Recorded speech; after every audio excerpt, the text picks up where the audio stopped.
Parlons aujourd'hui des avions. Les avions, c'est un sujet qui revient énormément et qui intervient souvent sur ma chaîne.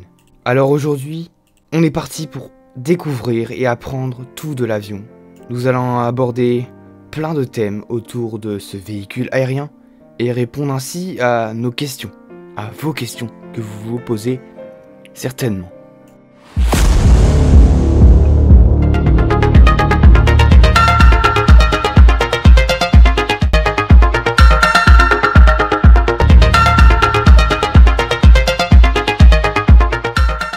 L'avion, apparu dès 1903, a eu une grande histoire en passant par de multiples modèles d'avions et créations. Il est aujourd'hui bien présent, que ce soit pour la protection de tous ou pour le divertissement, pour le militaire ou alors pour le civil. Il est partie intégrante de notre vie. Si vous voulez, j'ai d'ailleurs déjà abordé certains domaines où l'aviation est bien présente dans certaines de mes vidéos, comme avec la vidéo sur les avions ou véhicules aériens qui aident les sapeurs-pompiers, ou alors lors de mes différentes présentations d'avions. Vous retrouvez bien sûr toutes ces vidéos sur ma chaîne. Mais commençons directement à définir l'avion. Alors un avion, c'est un objet capable de voler dans les airs et qui est également plus lourd que l'air. Donc bien à l'inverse des aérostats qui sont eux plus légers que l'air, donc c'est les montgolfières, etc. Donc bien souvent les avions sont autrement dit qualifiés comme véhicules aériens, donc véhicules dans le ciel qui peuvent voler, ou alors aéronefs. Et donc bien souvent ils sont composés d'un fuselage, des gouvernes, à savoir les gouvernes de direction, de profondeur et les ailerons, et d'un moteur. Après bien sûr il y a beaucoup d'autres particularités, ça peut varier selon le type d'avion. Pour vous dire, pour les militaires on peut avoir carrément des missiles accrochés, mais ça c'est une autre histoire. Donc en effet, l'histoire de l'aviation a en effet beaucoup évolué depuis 1903 en passant par plein d'étapes. D'ailleurs j'ai aussi fait une énorme vidéo retraçant l'histoire des premiers aéronefs, alors elle est très intéressante, allez la voir si jamais ça vous intéresse. Et aujourd'hui nous sommes arrivés à des multiples fonctions de type avion, comme avec les jets, les avions de ligne, les avions militaires, les avions de transport, les avions de voltige, les bombardiers d'eau, etc., etc. Il y en a tellement.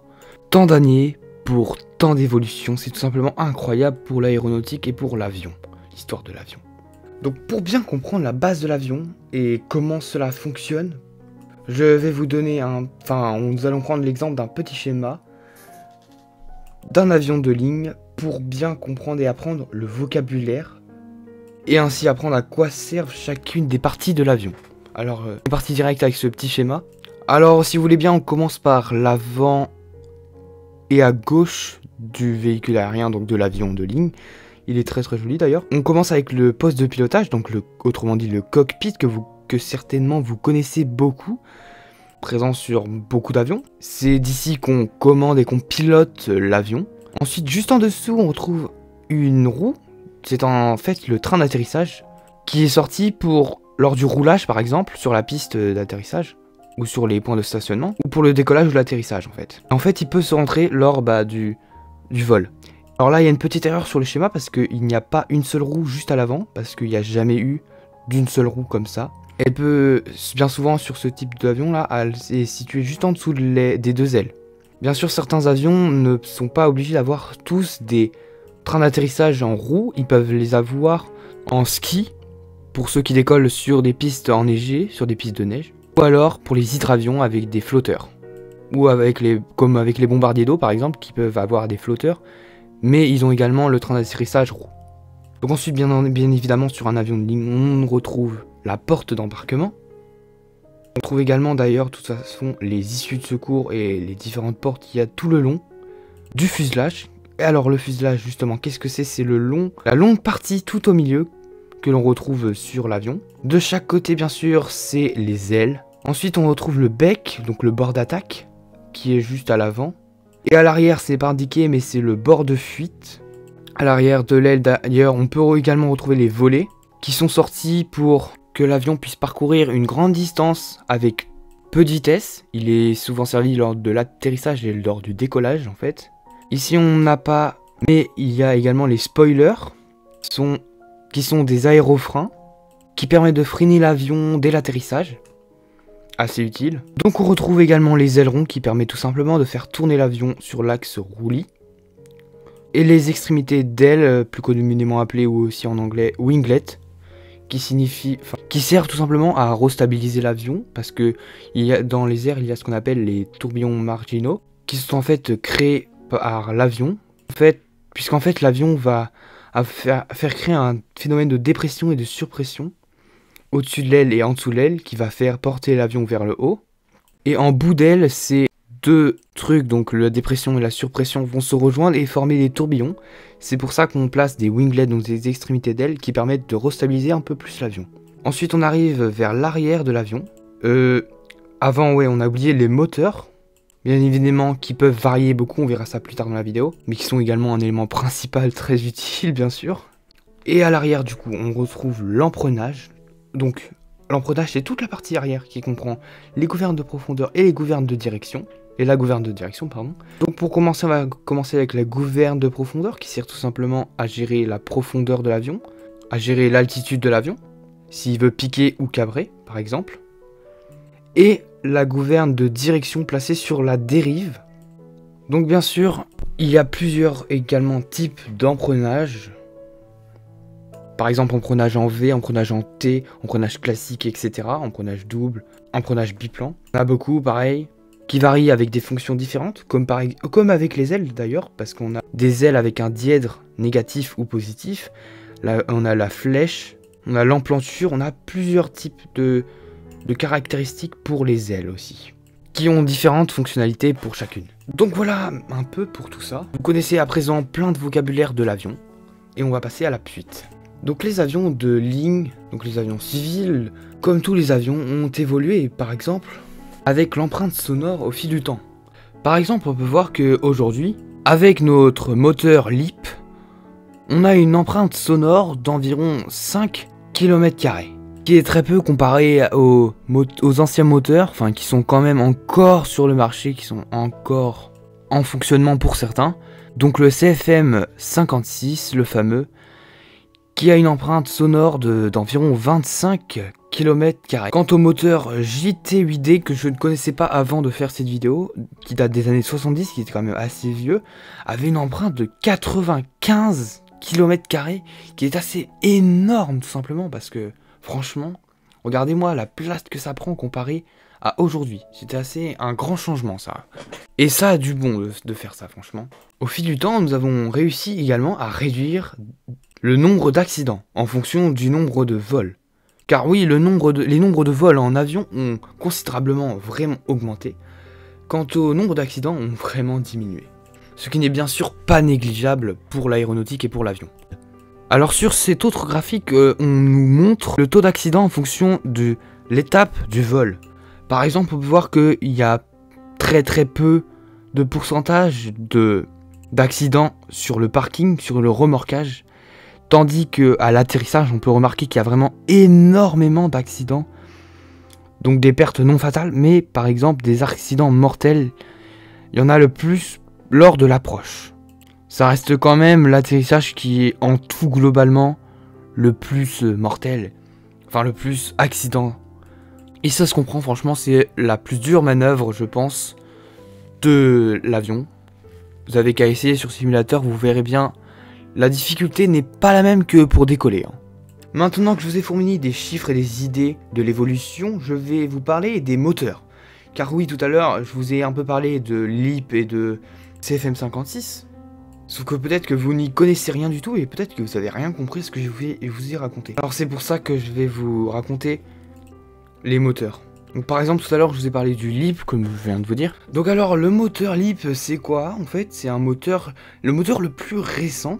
Et il y a beaucoup d'innovations, enfin c'est beaucoup, ça comprend beaucoup d'avantages puisqu'il est beaucoup moins polluant en termes d'émissions sonores comme je vous l'ai raconté tout à l'heure, mais également en termes de pollution atmosphérique, il est beaucoup moins il consomme beaucoup moins en fait. Et il est de plus en plus présent bien sûr, car vous en doutez bien, il est récent, du coup il n'est pas adopté et bien sûr à tous les avions directement. Donc il est utilisé dans la famille des Airbus A320 Neo pour les A319 Neo, A320 Neo, A321 Neo et A321 Neo LR et A321 XLR il est utilisé, donc le LEAP 1A, donc le LEAP de Airbus. Il est également utilisé chez Boeing avec la famille des Boeing 737 MAX, avec le Boeing 737-7, le Boeing 737-8, le Boeing 737-9 et le Boeing 737-10. Donc c'est le moteur LEAP 1B cette fois-ci. Et il est également utilisé chez Comac avec la famille des Comac C919, avec seulement 2 avions, le C919 ST et le C919ER. Donc c'est le LEAP 1C cette fois-ci. Voilà pour le LEAP globalement.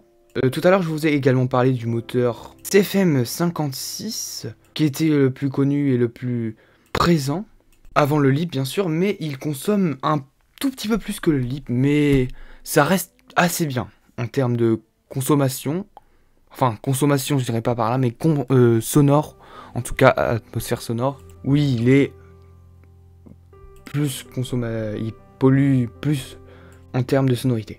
Après je vous ai parlé de l'autre moteur, mais on va pas débattre dessus, car il n'est vraiment plus d'actualité. Ce qu'il fallait vraiment retenir ici, c'était vraiment le LEAP et le CFM56. Parlons maintenant du trafic aérien qui a considérablement augmenté, malgré la baisse au moment du Covid. Regardez sur le schéma d'en bas, on peut voir vraiment le pic du Covid qui vraiment réduit la période du Covid vraiment énormément. On peut d'ailleurs le voir également sur le graphique d'au-dessus, mais on voit vraiment que ça a explosé et que ça a vraiment énormément augmenté dès, je dirais, 2006. On voit vraiment que ça commence à augmenter. Après ça stagne un petit peu et puis le Covid abaisse vraiment tout. Mais ça remonte vite après le Covid quand même. Parlons maintenant des forces exercées sur un avion pour comprendre ainsi comment il vole. Donc en réalité, un avion subit 4 forces. Il subit la portance, le poids, donc le poids du véhicule aérien, donc en l'occurrence ici l'avion, la poussée et la traînée. Donc comme vous l'avez compris, la portance compense le poids et la poussée compense la traînée. Donc en fait sur les avions, on va chercher à augmenter la traînée, la poussée et la portance pour aller plus haut et plus loin. Mais on cherche à réduire le poids et la traînée. C'est pour ça qu'on retrouve sur les petits avions d'aérodrome le matériau bois qui est beaucoup utilisé parce qu'il est léger mais assez solide. Donc en gros, il résiste bien mais il est léger. Donc la traînée, ça va être tout ce qui est la forme aérodynamisme de l'avion, la forme de l'avion, etc. Donc pour favoriser tout simplement ça, on va utiliser par exemple des grandes ailes, comme avec les planeurs qui planent bien, donc ils ont une bonne poussée. Enfin voilà un petit peu pour ces différentes forces exercées sur l'avion. L'intérieur des avions peut être différent à chaque avion. Si l'on reprend l'exemple des avions de ligne, globalement, nous retrouvons les avions long courrier. Donc globalement sur ces avions, on retrouve ils sont assez énormes, hein, souvent parce que c'est vraiment pour faire des grandes distances, donc il vaut mieux favoriser plus de gens dans ce cas-là. On voit ici avec 200 et 400 places environ. Donc il y a 2 couloirs, donc on appelle ça bicouloir. Donc c'est pour effectuer, comme ils redisent, des trajets longs de plus de 4000 km. Après on retrouve les avions courts et moyens courriers. Donc là on a les 2 classes en même temps. Donc ils sont globalement les mêmes, après ça peut varier comme je vous l'ai dit, suivant le type d'avion, il peut varier beaucoup. Donc cette fois entre 100 et 200 places environ. Cette fois-ci on retrouve un seul couloir. Donc déjà on change de 2 couloirs à 1 couloir. Hein. Sachant que la colonne du milieu sur le long courrier comprenait 4 places. Ce qui est assez énorme. Hein. Donc bien sûr sur chaque avion on retrouve les différentes classes. Donc par exemple la classe qui sont bien à l'aise, l'autre à moitié, et l'autre encore qui sont serrés, avec un espace entre les sièges vraiment très petit. Donc voilà un petit peu. Puis après les avions régionaux qui ne contiennent que jusqu'à 100 places maximum.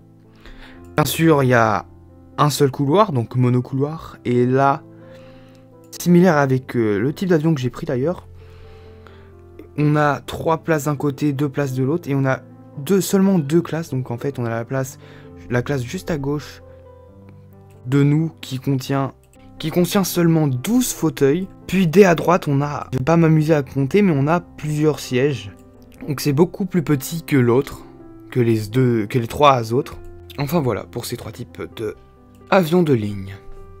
Donc voilà, c'est déjà la fin de cette vidéo. On pourrait parler pendant des heures sur ce thème des avions, car il y a tellement de termes différents, il y a tellement de choses à dire. En fait, c'est tellement vaste, d'autant plus que nous, on a parlé ici pratiquement que des avions civils, des avions de ligne. On aurait pu vraiment dévier en parlant des avions militaires, etc. Mais ça nous aurait pris énormément de temps, vous voyez. Déjà que la vidéo dure un peu plus longtemps que les autres. En tout cas, j'espère vous avoir éclairé sur l'avion. Maintenant, j'espère que vous n'avez plus aucun secret. Quand vous allez prendre l'avion, vous allez tout comprendre. Vous allez vous dire, par exemple, si vous êtes à côté des ailes, ouais, je reconnais les spoilers, je reconnais les ailerons, je reconnais les winglets, je sais à quoi ça sert. Enfin voilà. J'espère que cette vidéo vous aura plu, et si c'est le cas, n'hésitez pas à vous abonner. Et moi je vous dis à la prochaine pour une toute prochaine vidéo. Allez, à plus.